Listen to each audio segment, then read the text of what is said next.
Hello, my dear student of class 12 science. Today we discuss the next concept. In previous video, we already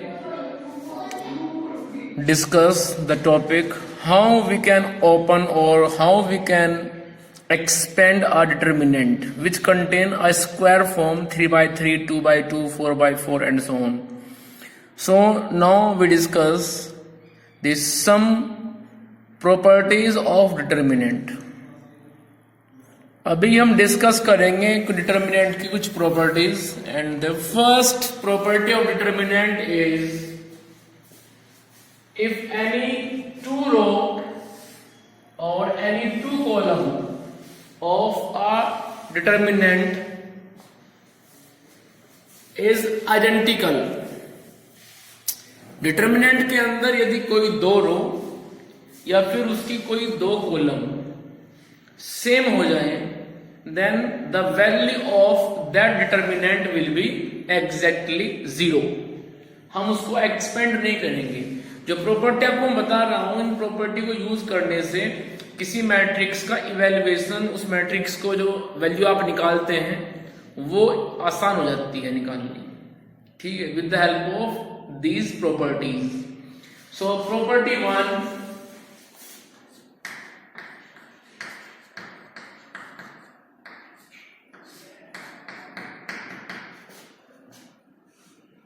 if any two row or any two column of a determinant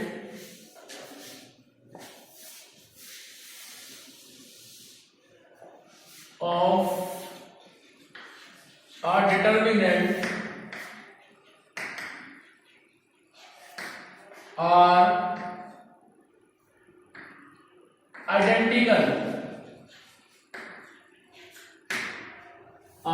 identical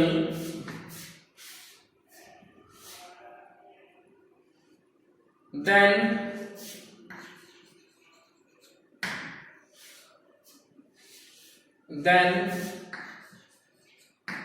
the value of that determinant will be 0। इसको आप ध्यान रखेंगे। ये पहली property है और property ये है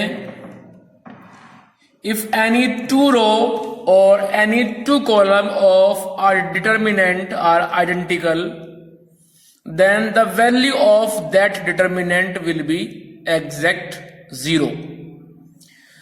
So whenever we want to prove the value of determinant as a 0, or whenever we want to find out the value of determinant without expanding that determinant about any row or any column, then we use frequently this property to solve that determinant। Clear? जब हमें ये कहा जाता है question में कि find the value of determinant without expanding, determinant को expand किए भी नहीं बताइए उसकी वैल्यू क्या होगी, तो समझ जाना कि उसका आंसर 0 आने वाला है। तो तब हम इस प्रॉपर्टी को यूज करते हैं। ऐसा आपके यहाँ पे एक्सरसाइज में किया गया है। यदि आप ध्यान से देखेंगे आगे एक्सरसाइज में उन्होंने स्टार्टिंग में ये बोला है find the value of this determinant without expanding. इनको एक्सपेंड किए भी नहीं बताइए कि इनकी वैल्यू क्या आएगी, तो समझ जाना कि उनकी वैल्यू 0 आने वाली है। क्योंकि जब उसको आप एक्सपेंड नहीं करेंगे तो वैल्यू कहां से निकालेंगे, नहीं निकाल पाएंगे। तो उसमें करते क्या है हम, उसमें हम रो और कॉलम ऑपरेशन लगा करके उसके किन्हीं दो रो या किन्हीं दो कॉलम को सेम कर देते हैं, जिससे उस डिटर्मिनेंट की वैल्यू बिना एक्सपेंड किए ही हम बता देंगे कि 0 हो गई। क्लियर? समझ में आया कुछ? So whenever we want to find out the value of a determinant without expanding that, then we use this property With the help of row operation and column operation, we make the any two row or any two column as identical, and then we write the value of the given determinant is 0. Clear? देखिए जरा, मान लीजिए मेरे पास determinant है ये, इसमें 1 2 3 -4 5 6 -4 5 6, और we can से 12 15 17 12 15 17 5 1 0। ये मेरे पास में दो डिटर्मिनेंट हैं, जैसा कि आप देख भी रहे हो। अब ध्यान से देखिए, ये जो मेरे पास डिटर्मिनेंट है, इस डिटर्मिनेंट में second row and third row दोनों सेम हैं, देख रहे हैं ना? So value of this determinant is 0। यहां पे आइए, फर्स्ट कॉलम थर्ड कॉलम दोनों अपने आप में सेम है, सेम है, आप देख भी रहे हैं। तो जब इन दोनों की वैल्यू सेम है, कॉलम 1 की और कॉलम थर्ड की, तो हम लिख सकते हैं वैल्यू इज 0। तो इन दोनों डिटर्मिनेंट की वैल्यू 0, लेकिन रीजन लिखना पड़ेगा, और रीजन क्या है? Because row 2 and row 3 are identical. फिर ऐसे यहां पे लिखेंगे आप, because C1 and C2 sorry C1 and C3 are identical. ठीक है, तो इस प्रॉपर्टी को आप अच्छे से समझ लें कि जब किसी डिटर्मिनेंट के अंदर उसकी कोई दो रो या फिर कोई दो कॉलम सेम हो जाते हैं, तो हम उसकी डायरेक्ट वैल्यू 0 पुट कर देते हैं और लिख देते हैं because row 2 and row 3 are identical. जो भी उसमें रो कोई दो रो सेम होंगी उसको हम लिख देते हैं। ऐसे ही यदि कोई दो कॉलम सेम है तो उनको लिख देंगे। समझ में आया कुछ? तो ये प्रॉपर्टी 1 है, इफ एनी टू रो और any two column of our determinant are identical then the value of that determinant will be 0। ठीक है, प्रॉपर्टी 1 हो गई। अब चलिए प्रॉपर्टी नंबर 2। ये सब प्रॉपर्टी आप यहां एनसीईआरटी में भी दी हुई है, तो आप वहां से भी इनको देख सकते हो।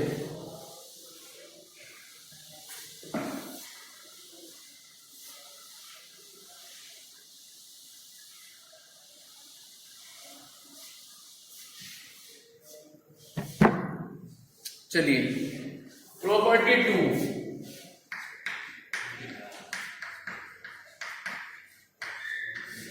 Second property is that if any one row or any one column is completely 0, determinant के अंदर यदि उसका कोई एक रो या कोई एक कॉलम कंप्लीटली 0 हो जाए, उसकी सभी एंट्री 0 हो जाए, तो उनको बोलते हैं हम कि इस डिटर्मिनेंट में इसकी वैल्यू 0 हो गई।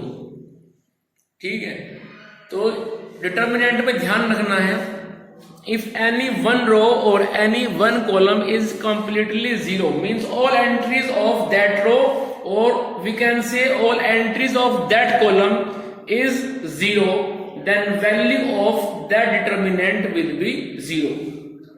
चलिए इसको लिखेंगे आप इस तरह से, if all entries of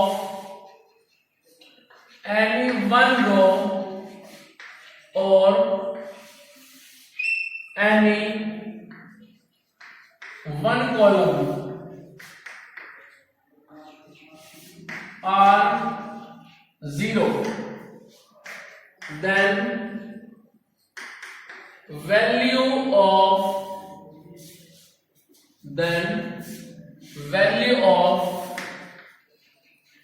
that determinant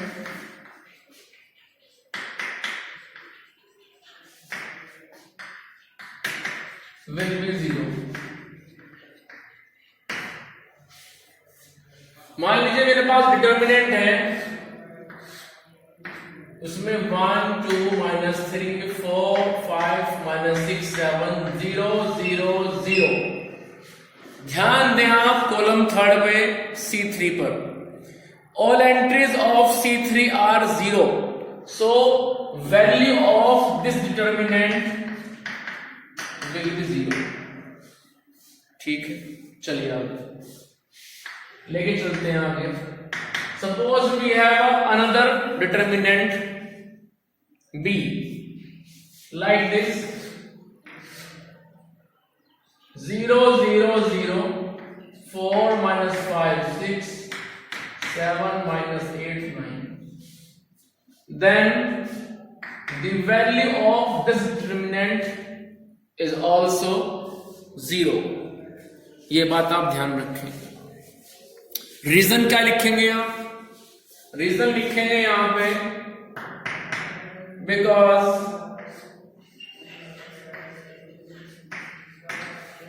all entries of C3 are 0 और यहां पे लिखेंगे आप because all entries of row 1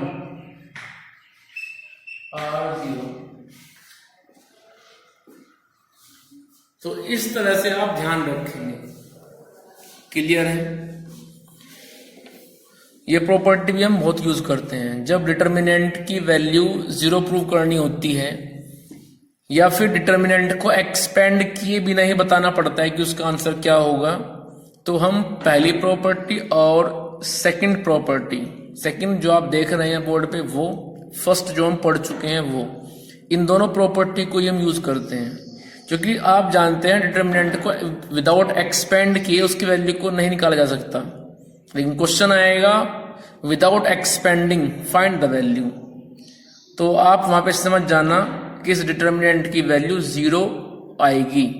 but वो 0 कैसे आएगी उसके लिए हमारे पास में केवल 2 ही रास्ते हैं, इधर प्रॉपर्टी 1 और प्रॉपर्टी 2. प्रॉपर्टी 1 ये कहती है कि डिटर्मिनेंट में आप कोई 2 रो या फिर कोई 2 कॉलम सेम कर दें, then the value of that determinant will be 0. Property number 2 ये कहती है कि if any one row or any one column has its entries as a 0, then the value of that determinant will be 0. यदि किसी एक रो या किसी एक कॉलम की सारी एंट्री ही 0 हो जाएं तो हम उस डिटर्मिनेंट की वैल्यू को 0 लिख सकते हैं. So in this way 2 properties has been finished. Now we move onward property number 3.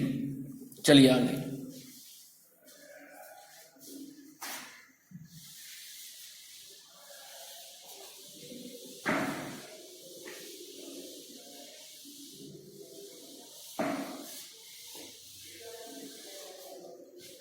Third property यहां पे ये है, इसको पहले मैं आपको समझाऊंगा एग्जांपल लेकर के. मान लीजिए मेरे पास में एक डिटर्मिनेंट है 1 2 -1 0 0 1 0 1 -1 1. ये मेरे पास एक डिटर्मिनेंट है. इसको जरा एक्सपेंड कीजिए अबाउट एनी वन रो और एनी वन कॉलम फटाफट. तो मैं इसको अभी एक्सपेंड कर रहा हूं, एक्सपेंडिंग अबाउट फर्स्ट रो. तो फर्स्ट रो के अबाउट उसको ओपन कीजिए तो ध्यान रहे फर्स्ट रो का sign rule plus minus plus. So 2 into row छोड़िए कॉलम छोड़िए तो 1 0 -1 1. उसके बाद आता है माइनस, तो वो माइनस साइन रूल वाला जो होता है, साइन रूल में माइनस, वो माइनस और ये माइनस होगा मल्टीप्लाई। और अब आप second row first row second column छोड़ दीजिए। सो 0 0 1 1। चलिए आगे, अब चलते हैं इससे आगे हम 0। तो 0 के लिए फर्स्ट और ये छोड़ दीजिए 0 1 1 -1। चलिए आगे, तो ये मेरे पास आ जाएगा 1 × 1 1 -0 बनेगा +1 आएगा 0 और ये भी 0। तो आंसर इज 2। डिटर्मिनेंट की वैल्यू आ रही है 2। अब इसका ट्रांसपोज कीजिए। तो डिटर्मिनेंट ऑफ ए है, उसका ट्रांसपोज कीजिए।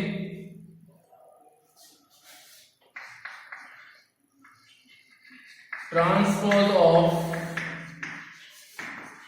डिटर्मिनेंट ए, वो कितना आएगा? 2 - 1 0 0 1 0। फर्स्ट रो बन गया फर्स्ट कॉलम, सेकंड रो बन गया सेकंड कॉलम, थर्ड रो बनेगा थर्ड कॉलम। चलिए अब इसको ओपन कीजिए आप अबाउट एनी वन रो और एनी वन कॉलम। इसको मैं ओपन कर रहा हूं about third column.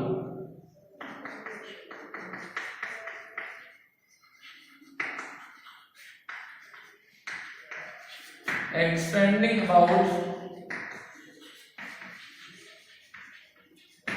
Third column. चलिए, तो जब थर्ड कॉलम के रेस्पेक्ट में इसको ओपन करोगे तो ध्यान रहे साइन रूल, वो क्या होगा? प्लस माइनस प्लस, तो आएगा इस तरह से।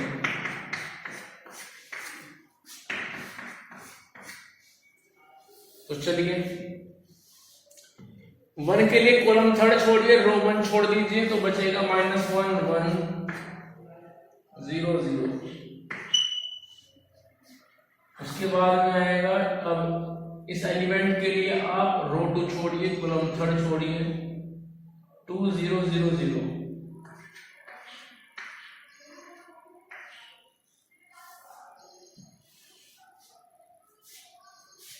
फिर ये छोड़ दीजिए आप, तो ये बचेगा मेरे पास में 2 0 -1 1।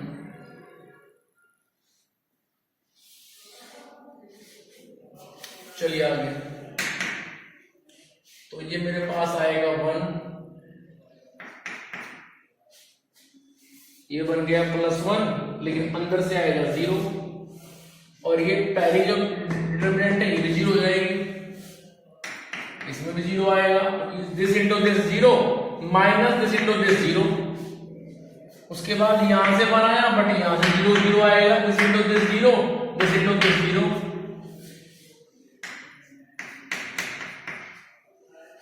अब लास्ट पे चलो, तो अंदर से क्या आएगा? 2। So answer is 2। तो इस तरह से आपने ध्यान से देखा, ये हमने ली थी ओरिजिनल डिटर्मिनेंट, और ये क्या है? ट्रांसपोज। तो जब हम इस डिटर्मिनेंट को सोल्व कर रहे हैं तो आंसर आ रहा है 2, लेकिन जब हम इसका ट्रांसपोज करके सोल्व कर रहे हैं तो तब भी आ रहा है 2।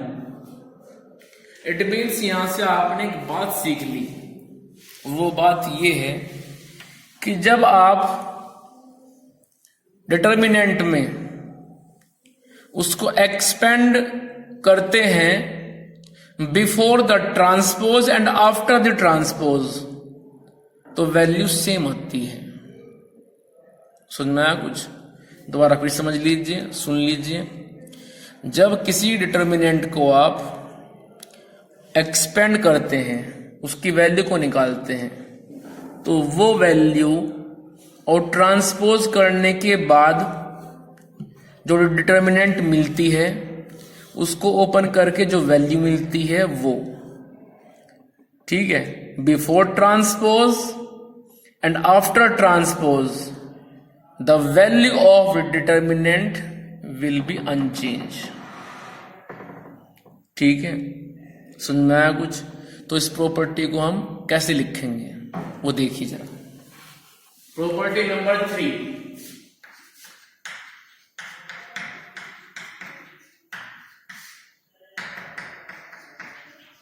the value of a determinant will be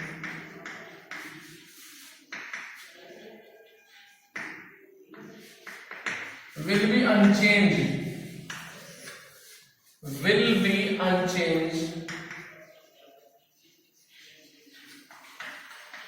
before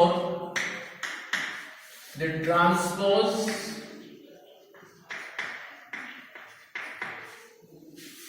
and after the transpose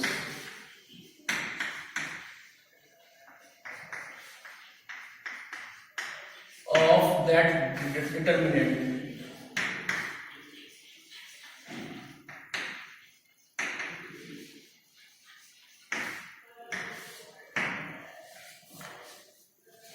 ये बात ध्यान रखिए, the value of that determinant will be unchanged before the transpose and after the transpose.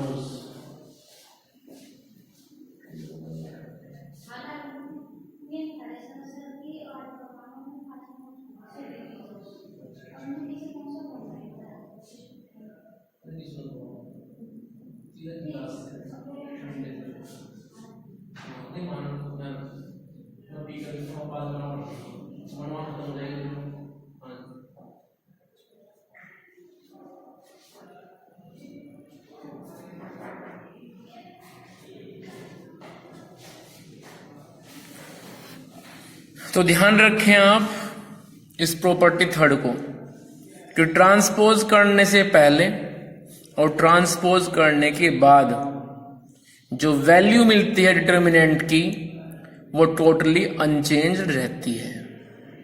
ठीक है, चलिए अब आगे चलते हैं। प्रॉपर्टी नंबर 4,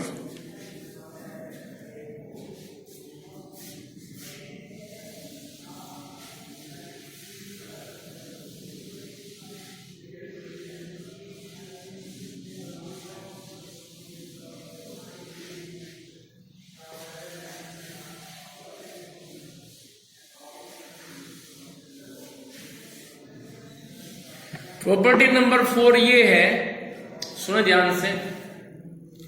जैसा हमने इस डिटर्मिनेंट को एक्सपेंड किया, इसका आंसर 2 आया। अब हम इसके कोई 2 रो या फिर कोई 2 कॉलम आपस में शिफ्ट कर दें, इंटरचेंज कर दें और तब निकालें इसकी नई वैल्यू। तो शिफ्ट करने के बाद किन्हीं 2 रो या किन्हीं 2 कॉलम को जो वैल्यू मिलती है उसमें और प्रीवियस वैल्यू में दोनों में डिफरेंस रहता है केवल माइनस साइन का। न्यूमेरिकली सेम होती है लेकिन साइन उनका हो जाता है opposite due to a shifting between any 2 row और एनी 2 कॉलम। सुनना, दोबारा भी सुनिए। यदि आप किसी डिटर्मिनेंट को लें, उसको एक्सपेंड करें और उसकी एक सर्टेन वैल्यू को निकालें, तो वो वैल्यू और यदि आप उसके किन्हीं 2 रो या फिर किन्हीं 2 कॉलम को आपस में शिफ्ट कर दें तो तब की वैल्यू, दोनों में केवल फर्क आता है माइनस साइन का। ठीक है, ये बात आप ध्यान रखें कि यदि आप डिटर्मिनेंट में उसके कोई 2 रो या कोई 2 कॉलम आपस में चेंज करते हैं तो उस डिटर्मिनेंट की वैल्यू में केवल डिफरेंस आता है माइनस साइन के लिए। ठीक है, जैसे मेरे पास में ये डिटर्मिनेंट है, अब इसको आपने एक्सपेंड कर दिया, आंसर 2 आ गया। अब मैं इसके कोई 2 रो चेंज कर दूंगा, आपस में शिफ्ट कर दूंगा, तो आप खुद देखेंगे कि जो वैल्यू आएगी उसमें डिफरेंस आएगा माइनस साइन का। चलिए, तो मैं इसमें रो 1 को और रो 2 को चेंज कर रहा हूं। 0 1 0 2 माइनस 1 0 1 माइनस 1 1। अब इसको आप एक्सपेंड कीजिए अबाउट फर्स्ट रो।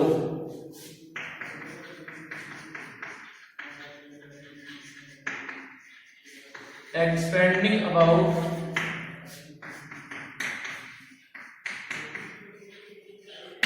फर्स्ट रो।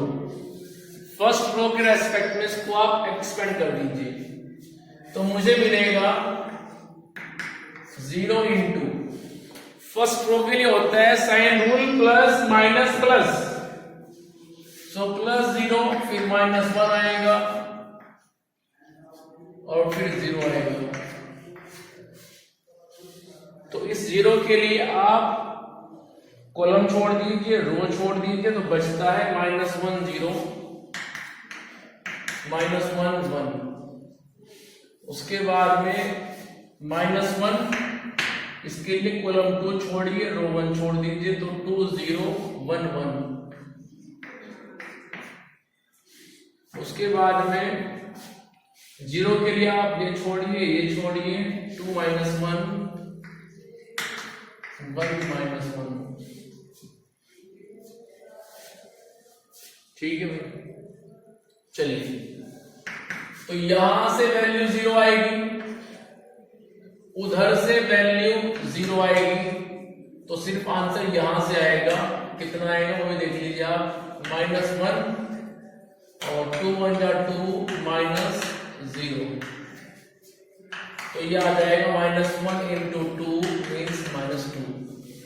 तो आप देख रहे हैं before the shifting of 2 row value was 2, but after this shifting between 2 row value is -2। समझ में आया कुछ? ये प्रॉपर्टी क्या कह रही है? ये प्रॉपर्टी ये कहती है कि भाई यदि आप किसी डिटर्मिनेंट को ओपन कर रहे हैं तो उसका आंसर आप निकाल लीजिए, उसके बाद उसकी कोई 2 रो या फिर कोई 2 कॉलम शिफ्ट कर दीजिए, इंटरचेंज कर दीजिए। तो जब आप उसके कोई 2 रो या कोई 2 कॉलम इंटरचेंज करेंगे और वैल्यू को निकालेंगे, तो जो नई वैल्यू आएगी और जो प्रीवियस वैल्यू थी, दोनों में डिफरेंस आएगा माइनस साइन का। ठीक है, जैसे कि आप देख भी रहे हैं। तो इसमें आप लिखेंगे प्रॉपर्टी नंबर 4,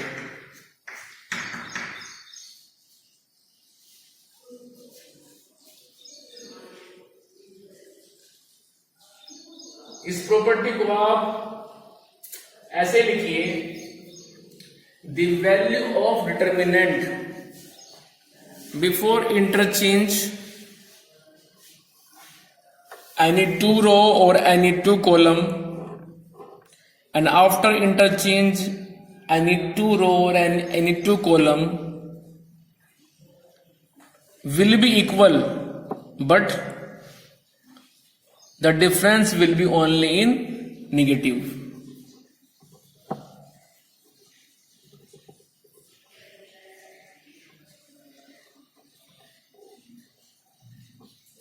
ठीक है, इस प्रॉपर्टी को आप लिख लेंगे। प्रॉपर्टी नंबर 4 है, आपकी सब बुक में दी हुई है।